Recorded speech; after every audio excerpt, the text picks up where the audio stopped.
All right, let's dive right in. Today, we're going to open up what I like to call the thinker's toolkit to tackle a really fundamental question. Why do we believe what we believe?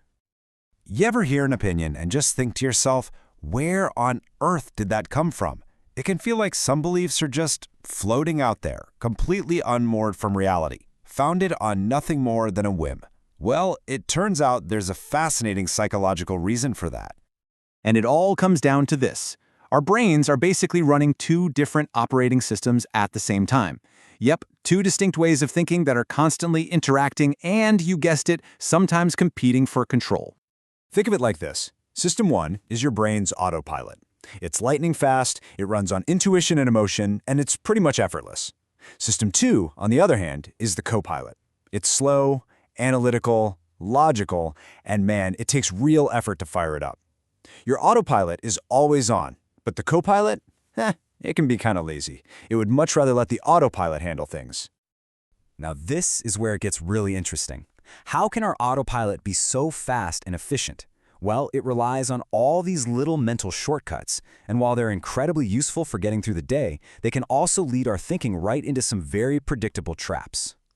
So the first trap is called the availability heuristic. Basically, our brain thinks that if we can remember something easily, it must be really important or common. But think about what sticks in our memory. It's the dramatic, emotional stuff, right? Vivid news stories, crazy events, those things are often rare. So what's easy to recall isn't always what's true. Here's a perfect real-world example. You might start to feel like crime is skyrocketing just because you keep seeing intense reports about it on the news. But that's a feeling, not a fact. Even if the actual statistics show crime rates are stable or even going down, your brain is reacting to the available story, not the complete picture.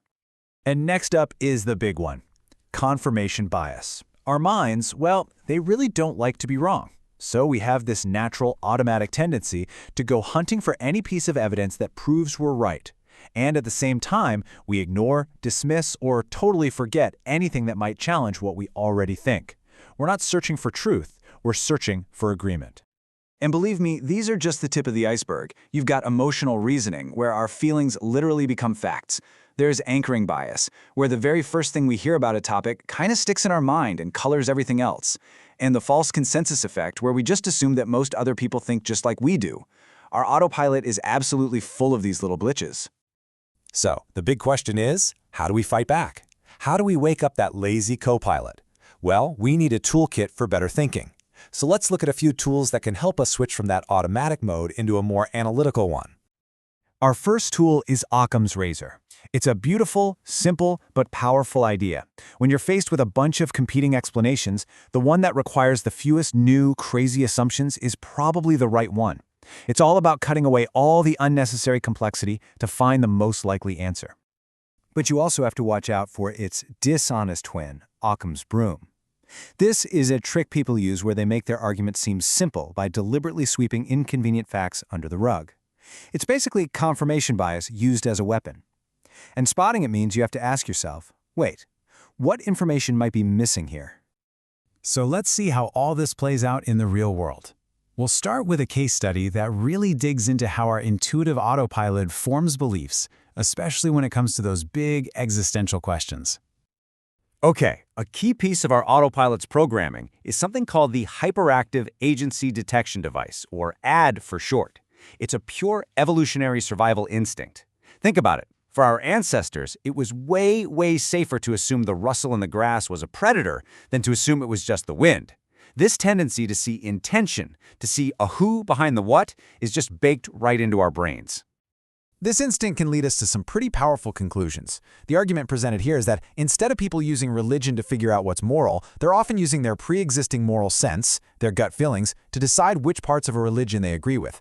This totally flips the conventional script, and it makes you ask a much deeper question. Where does our moral sense actually come from in the first place? Now let's contrast that intuitive System 1 approach with a totally different way of building a belief. This is one based entirely on the slow, methodical, evidence-gathering work of our co-pilot.